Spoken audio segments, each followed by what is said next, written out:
Hello Movie Mavens, welcome back to another video on the B Movies channel. My name is Bailey and I put the B in movies. I am obviously today Elizabeth Sparkle, and I'm definitely not putting my other glove back on really fast because I couldn't use my tracking pad, but hello. There's honestly something kind of surreal about doing a YouTube video as Elizabeth Sparkle. I don't know. It feels weird, but here we are. I hope you're having a good week. I just realized I can't scroll down on my script, so we're just gonna have one glove on. It's fine. You know who I am. So yeah, I hope you're having a good week. Just to start out, this is gonna be a little bit of a shorter video just because there's not a lot that came out this week. Never fear. Remember that next week is a double video week because we'll have a release on Halloween proper and a release on the weekend. So I'm sure we'll have plenty of to talk about. But I still have some stuff to talk about today. Don't you worry. So get excited. And just a reminder that next week will be the last week that we will post Peace on Saturday for this year. We'll bring it back next October, but just another heads up that next week will be the last week that we put out 6 pieces. We're going to go back to our regular 5. So, next thing up, we have a lot of fun here, but for the love of God, vote. Please, please, please vote. Early voting is happening right now. There are so many resources available to check your wait times, to find places to vote. A lot of ride shares do free rides to and from, at least on election day, to and from poll areas. Please, please, please vote. Getting choked up, literally. Like your life depended on it, because honestly, it kind of does. So, vote. For the love of God, vote. And then finally, in the Bailey Babbles, I'm gonna get a little vulnerable here with all of you today after doing a serious voting plea, and I will also link some voting resources below as well, so don't worry. I'm gonna get a little vulnerable. I'm probably gonna regret this, but it's Halloween and you're supposed to tell the truth. Love Actually, anybody? So here's the deal. I've been talking about my life publicly on the internet for 13 years-ish, and so I don't know why I've been so restrained on this. So I'm just gonna be honest, and we're gonna chat for a minute. So I like this guy. I don't know where his head is, and I'm going to this single mixer thing tomorrow night. I'm recording on Friday. I'm recording a little bit early because tomorrow I'm going to be in a movie marathon and then at a singles mixer that's a Halloween party. It's usually speed dating. That's not my jam at all, but this is just kind of like a big Halloween party, and you wear a wristband if you're open to connecting with people, which super out of my comfort zone, going dressed as Rachel Lang from The Rage Carrie 2, so I feel like that's a test in and of itself, is like, do people know who I am? And so I feel bad about it because I like this guy, but I don't know where his head is. I don't even have confirmation that he likes me back, but I don't want to miss out on this great thing. So I did buy a ticket. I am going, but I don't know, y'all. This is way out of my comfort zone. As a lot of you know, I've not dated in like 3 years because my career just started taking off and I started doing B movies. And it's just something I wasn't serious about. I'm starting to get serious about it again. And so, I don't know. My whole thing about this year has been making bold moves. And honestly, kind of reaching out to this guy again was a bold move. But I don't know. I feel kind of bad about going tomorrow. Like, I'm not going to lie. But also, like, I don't want to miss out on experiences. And so I'm going, and I guess I'll keep you posted on how this all unfolds. But yeah, that's, again, I talk about my life on the internet, so I don't know why I was like holding back on this. But yeah, I don't know. I'll let y'all know how everything goes, but that's just kind of been my week. I hope that you have some excellent and spooky Halloween plans on this upcoming Halloween weekend. And yeah, I guess I'll just keep you posted on everything. And then again, for the love of God, vote. So let's go ahead and dive into today's video. If you're new here, because I know we have some new subscribers, hello. The B Movies channel is just a continuation of the B Movies blog, and every week we post, typically 11 months out of the year, we post 5 pieces a week, every Monday through Friday at 10 a.m. Central Standard Time. And then in October, we post an additional 6th piece on Saturday. So every October, you are getting 6 pieces a week. And so this week over on the B Movies blog, on Monday, we had a spotlight on Kate Siegel. Adore her. I have a crush on her for sure. She's married to Mike Flanagan. They're an amazing horror duo. They both are also on their own very heavy hitters. And so definitely thought she deserved a spotlight in our October horror-centric spotlights. On Tuesday, we talked about the 8 Films to Die For and the After Dark Horror Fest. I grew up loving those movies, renting them from Blockbuster, and it was just a really fun piece to write because it got really nostalgic, and so I really enjoyed it. On Wednesday, we talked about 10 of my favorite Halloween episodes of shows, so obviously the episode of Boy Meets World, and then there was Sean, Lizzie McGuire's Halloween episode. There's some really good ones in there to choose from. The Adventures of Pete and Pete Halloweeny, which is, if you don't know, The Adventures of Pete and Pete is one of my favorite shows of all time. So there are definitely some good picks in there. On Thursday, we talked about my body horror recommendations. These are not for the faint of heart. These are The Substance or Slime City, Street Trash. These are not for the faint of heart. So just know that this is a more advanced horror list. And I'm not saying that in a pretentious way. I'm saying that because it's gross. Because they're gross. And then on Friday, we did Lights, Camera, Album, Halloween edition with Kim Petras' Turn Off the Light, which will be our deep dive today, so get excited. If you don't know, Lights, Camera, Album is this series that I do where I take movies and I take songs off of a track list of an album and assign a movie to each one. But for Halloween, we did something a little bit different, which we'll get into in just a minute. And then on Saturday, we returned with Am I the Butthole Theater, where I take movie plots and I turn them into Am I the Butthole Reddit posts. And it is a Halloween edition as well, so it's all horror movies. We usually do a mix. It's all horror. So just to recap this week over on the B Movies blog, Kate Siegel Spotlight, 8 Films to Die For, / After Dark Horror Fest, 10 Halloween episodes, Body Horror Rex, Lights, Camera, Album, Halloween edition with Kim Petras' Turn Off the Light, and Am I the Butthole Theater. So next up, let's go ahead and dive into Bite Size Sunday. Bite Size Sundays are just little tiny reviews that live over on our Instagram, which is just at bmovies channel, same as our YouTube. And they're just little mini reviews of things I'd like to talk about, but I don't think I necessarily have enough to say for a full piece.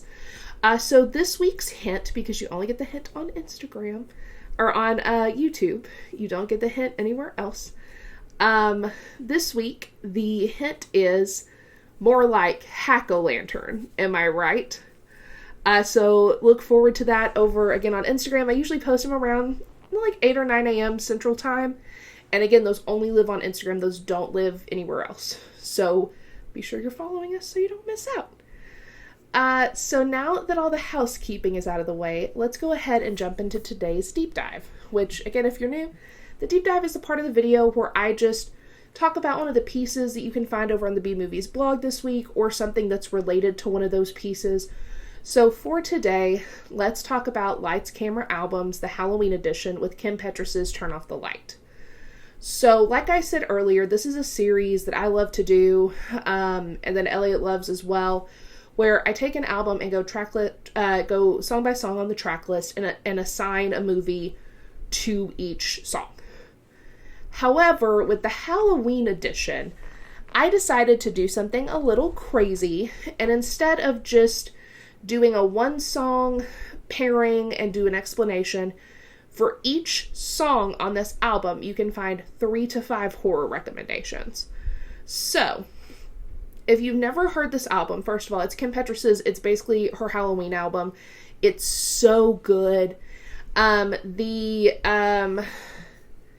the Next Life, I think is what it was. Yeah, In the Next Life was actually on the Lisa Frankenstein trailer, or if you're a Dracula fan, On Dracula Resurrection, it's the song that they lip sync to in the Vampire Challenge. So you've probably heard this album in some form or fashion before. But yeah, so the last thing I have to say is just, as always, be sure to check the CWs and TWs for these movies. Like, either Google it, research it, have a trusted friend watch it for you first, because these are all gory and splattery and ooey and gooey and nasty, some of them. They're horror movies. But I didn't have time to just, like, go through with all of these because there were so many.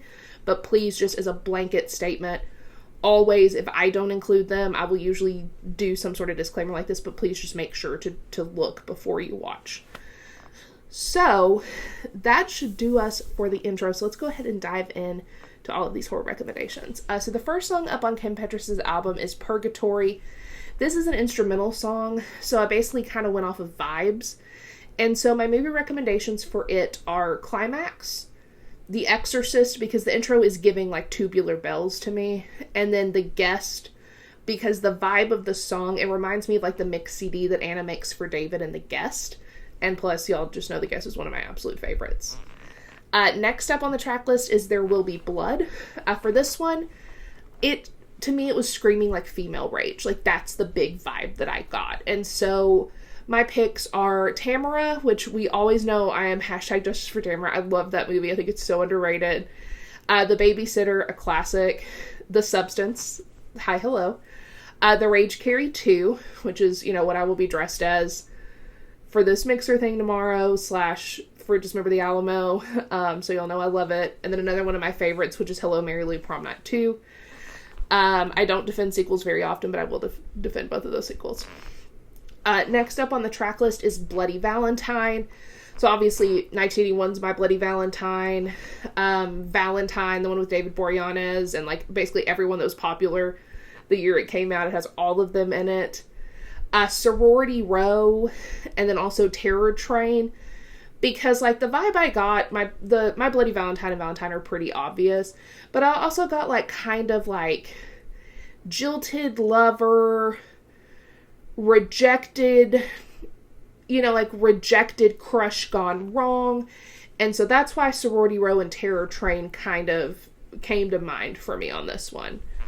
Next up we have Wrong Turn. So, like, I did obviously Wrong Turn. Dead End, Hostel, 1986's The Hitcher, and then 2005's The House of Wax, because I was thinking, like, it's giving breaking down on the side of the highway, it's giving, I made a wrong turn somewhere, it's giving Lost in the woods, or like The Hitcher, he picks up someone on the side of the road. That's the vibe that I got. The next song up is Demons. So I obviously did 1985 Demons just because it's the title of the song and it's one of my personal favorite horror movies of all time. The First Omen, Late Night with the Devil, The Taking of Deborah Logan, just some classics. For Massacre, which is one of my favorite songs on this album, it's very vampy vibes, so like The Lost Boys, From Dusk Till Dawn, Daughters of Darkness, Buffy the Vampire Slayer, but I also did Carrie because for some reason the lyrics just really made me think about Carrie and like how she had to like die to really live because of how, like how controlling her mother was and how unhealthy that situation was. And so those are my recs for that one. And obviously the 1976 Carrie, please, please. But also keep Carrie in your mind for subtitles because there's a big Carrie announcement if you haven't heard. Next up we have Knives. I said Halloween 78, Thanksgiving, Friday the 13th, 1980, obviously, The Slumber Party Massacre, 1982, just because there are, like, the sounds of knife sharpening, so I was trying to think of, like, our favorite horror villains that use knives. It had that very 80s slashery vibe to it, so that's how that went. Next up is Death by SEX. I don't think I can say the word on YouTube. So I did Teeth, It Follows, and Jennifer's Body, which again, Jennifer's Body is another one of my favorites. Y'all know that that's one of the ways I found out I was queer in high school. And Megan Fox is one of my ultimate celebrity crushes. Next up is Omen. So I went like the whole like Antichrist, possessed baby, evil kid route. So I did Hell Baby, End of Days, The Good Son, and The Omen, which, like, my hot take is, like, honestly, I'll take the 76 or the '06 version of The Omen. I'll take either one, because I think Julia Stiles is great in the remake. I'll just be real. For Close Your Eyes, I did Smile 2, which I just saw, and we are going to talk about, don't worry, in just a little bit. Ginger Snaps, and then Fear Street Part 2, 1978, just because for some reason it made me think of Tommy. It just really, really, really made me think of Tommy. Next up is Transylvania. So I did Bit, I did Nosferatu, like the 1922, because obviously I've not seen this one, so I can't tell you about 2024s at all. Chastity Bites, which is a very underrated horror comedy if you've never seen it. Vampiros Lesbos, and Interview with the Vampire. Next up for Turn Off the Light, it gave me really big, like, werewolf vibes. So I said Cursed, Underworld, The Howling, but also Queen of the Damned, because there's this whole line about, like, unlocking who you're supposed to be, and that just made me think of Jessie from Queen of the Damned. Tell Me It's a Nightmare. I did Smile, because I love both of these movies. Spoiler. Come True, which y'all know I think is super underrated. I freaking love that movie.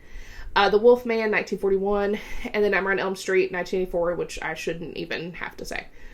For next up, for I Don't Want to Die, it gave me, like, big Final Girl energy. And so I did Scream, because it made me think of Tatum's, like, No, Mr. Ghostface, you know, Don't Kill Me, I Want to Be in the sequel. You're Next, Happy Death Day, Texas Chainsaw, which made me think of, like, Sally and Tree and Aaron. Just big Final Girl energy, or, like, almost Final Girl energy, like Tatum. In The Next Life, I did Abigail, The Hunger, Let the Right One In, Only Lovers Left Alive. That one also has big vampire vibes to me. The next one is Boo Bitch, and so I went the haunting route. So I did, like, Talk to Me, Poltergeist, which, like, the 1982, love Sam Rockwell. Y'all know, another one of my celebrity crushes. But give me the 1982 Poltergeist any day of the week. 13 Ghosts, but I did say the 2001, because I love the 2001. Y'all know I love Matthew Lillard. You'll know my Matthew Lillard story, love him. And then I said House on Haunted Hill, but, like, the 1999 version, because I felt like the vibe was that, like, that new metal horror that we've talked about before. Next up is Everybody Dies. I did The Final Girls, because it makes me think of her mom. I did Black Christmas, because it made me think of Barb, the 1974 version, just to clarify. I did Halloween 5, The Revenge of Michael Myers, because as y'all know, I love Halloween 4 and 5. Tina is one of my favorite almost final girls. I love her. She was supposed to be in the 6th one, but her agent talked her out of doing it, so Tina could have been a final girl, which just, like, ugh. And then last up, we have Party Till I Die, and I did Mads. We talked about it last week. Loved that movie. Monster Party, which is a really fun movie if you've never seen it. Night of the Demons, which 1988 version, obvi. Party Hard, Die Young, and Rocky Horror Picture Show. So that piece is up, and as always, all of this week's pieces will be linked in the description box. So feel free to read them from there. You can read them over. My nose ring's like halfway out. You can read them over on the bmovies blog, which is bmovies.blog, and everything is linked below. So let's go ahead and dive into today's special features, which, again, if you're new here, this is the part of the video where... Wig, hair in my mouth. This is the part of the video where I just talk about updates on our favorite analog horror series, horror ARGs, and just, it's a perk of subscribing to the YouTube channel, because I don't always write pieces about everything in this section. So again, it's a little secret YouTube club that we have here. So be sure to subscribe if you haven't. So the first thing I want to talk about today is, have y'all been following Duncan's Instagram posts lately? Because whoever runs their social media deserves a raise. They are posting the most unhinged things about the spider donut. Like, your girl said I'm not so itsy bitsy. And I'm not kidding. So you definitely need to go over to, and this, like, as in Dunkin' Donuts, you need to go over to their Instagram, because you have to see this to believe it, because I was both hooting and hollering this morning when I found this. So just go over to the Dunkin' Donuts Instagram, do yourself a favor, because it's wild. So next up, let's talk about Smile 2. Let's talk about it because I loved it. I loved the storyline. I loved the gore. I thought it was a solid sequel. I love that spoiler-free, we wrapped up Smile at the very beginning. I loved it. Loved it. I thought everyone, crushed their performances. It was funny at times, but it had that balance to it. Definitely recommend this one, with the caveat of, there are some CWs and TWs. For drug-a-boot, alcohol-a-boot, addiction, there's a lot of gore, car crashes and accidents, as well as fatalities, depression, SI, all topics. So I just want to give that disclaimer of yes, I loved this movie. Yes, as someone who has depression, things like that, I was not triggered. But again, I'm always going to let y'all make that decision for yourself. I'm not here because something does not trigger me and I have some of these things, that does not mean it's not going to trigger someone else. So I will say, with the caveat of I loved it, but caveat of it's about addiction, it's about drug-a-boot, alcohol-a-boot, all of those things. But I loved it. So check it out if you were not triggered by those things. Next up, let's talk about Don't Move. So Don't Move just came out today, so spoiler free. So here's the deal. I think it's fine. I love the premise. I love the premise because the premise is almost Jigsaw-y. And I love, this mentality of, I'm going to almost kill you so you can appreciate your life, whatever. That's kind of, the theme.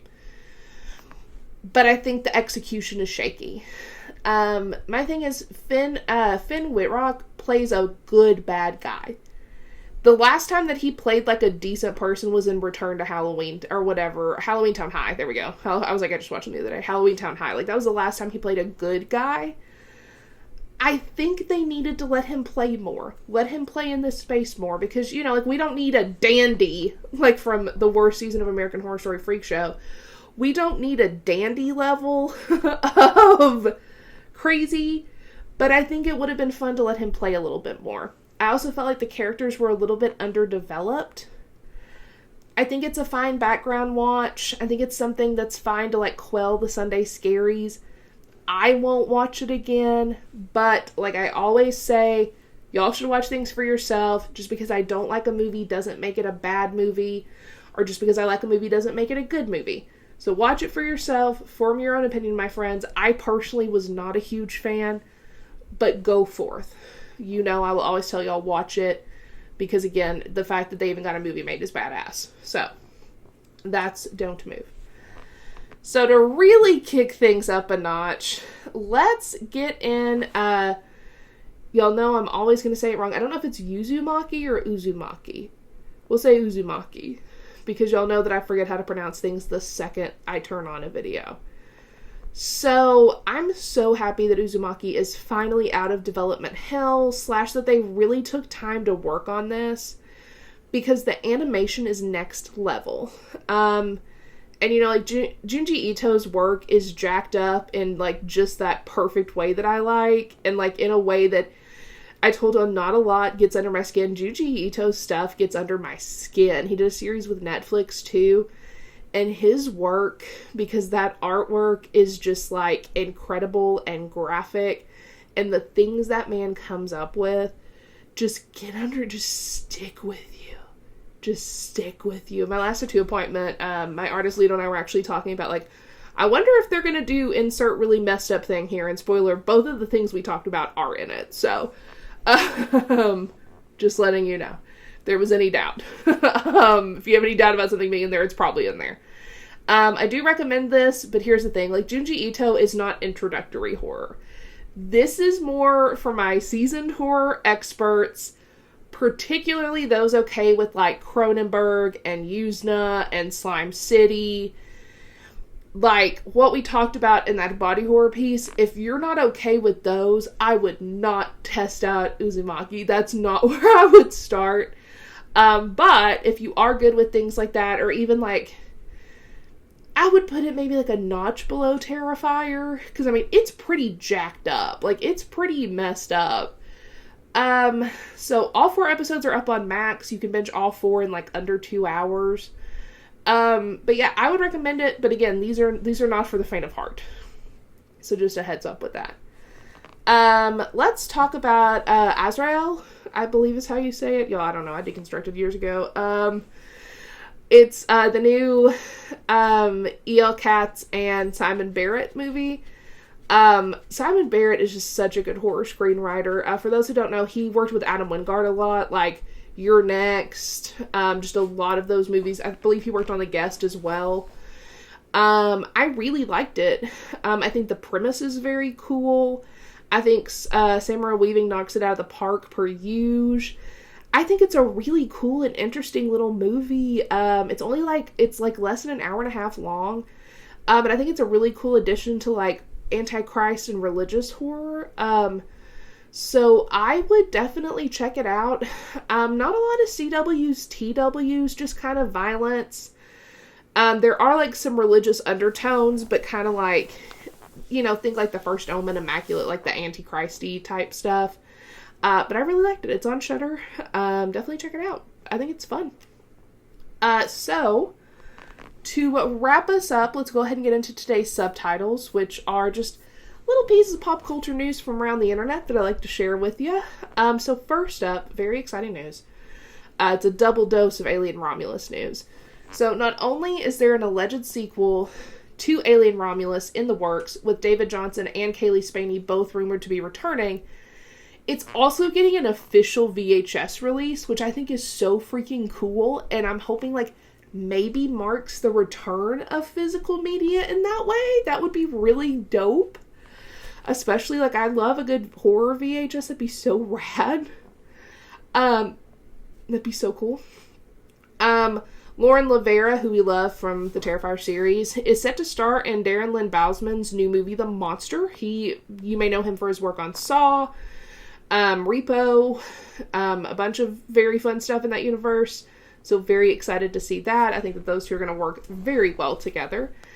The second season of Beef has added both Kaylee Spaney and Charles Melton to the cast. There's no release date yet, but I feel like we'll be getting something soon, even if it's just a teaser. Paramount Plus has released the first poster for the second season of School Spirits, and I'm very excited. I really like the series. If you haven't watched it, it's great. I believe it's on Paramount Plus and Netflix now. It's really fun. If you like teen dramas, if you also like teen paranormal movies, there's like some Twin Peaks undertones to the first season. I really like it. And in the exciting Carrie news, the aforementioned Carrie news, Mike Flanagan and Stephen King are working on a new Carrie series for Prime. And I am stoked. My guess is, I'm not a betting lady. I bet you money that Carla Gugino or Kate Siegel will play Miss Desjardins. And I am not a betting woman, but I will take that to the bank that one of the two of them will be Miss Desjardins. That's my guess. Mike Flanagan has also gone on record to say that he wants to make his Exorcist movie the scariest movie he's ever made, so sign me up. Sign me up. I'm ready. After Exorcist Believer, I'm ready. Rachel Bloom is set to star in a new sitcom written by she and her husband Dan Gregor called Do You Want Kids? It's based on their marriage. Love Rachel Bloom. Loved Crazy Ex-Girlfriend. So upset that Netflix pulled it off. Hopefully it lands somewhere else soon, because that is a comfort show for me and I love that show. Speaking of The Substance too, well, not speaking of, but I guess dressed up as, speaking of, The Substance has been submitted for consideration to the Golden Globes as Best Musical/Comedy, and why, for the love of God, do award shows not respect horror as a genre? I'd be gagged if it won, though. I'd be gagged. Just saying. The trailer for the next season of Goosebumps, entitled Goosebumps The Vanishing, has been released, and I'm pumped. One of the inspirations for this season is Stay Out of the Basement, which is one of my favorite Goosebumps books and episodes of all time. It probably is my favorite episode and book of all time. So super stoked for that. Marvel has removed Blade from the 2025 release schedule, so it's safe to assume that it is still stuck in development hell, and they're trying to figure out what the hell to do with it. Lady Gaga's new single, Disease, dropped earlier today, Friday, and I honestly love it. I am so ready for the album. This is really giving me, like, the Born This Way B-sides, the ones that I, like, love, like Shiza and, like Shiza B and, oh god, I can't think of the other one that I love, but it's giving me, like the Fame Monster / Born This Way B-sides, and I'm very stoked about it. And then finally, the team behind Insidious has announced a new interactive horror experience called Insidious: The Further You Fear, with stops all across the US. They're actually coming to my city, so I may try to go. I'll keep y'all posted, because I am really thinking about it, because it looks really fun. But yeah, I think on that note, it is time to wrap it up. So as always, feel free to follow me on Instagram at Lisa_Frankenstein_. I'm doing my 13 days costumes right now. I'm doing my 31-day horror challenge, so a lot of fun stuff is going on over on my old Insta. Follow Elliot on Instagram at reading.with.red. She runs one heck of a bookstagram. It's very cool. She has a lot of good recommendations. Follow us on Instagram at bmovies channel. Again, that's where Bite Size Sunday live. During the Halloween season, we're posting every day. Outside of the Halloween season, we post 6 days a week, because we post all of our blogs and Bite Size Sunday and a blog roundup. Please subscribe if you haven't subscribed. It's free. Leave a like if you feel so inclined, and leave a comment if you're feeling frisky. And I guess on that note, all that's left to do is fade to black.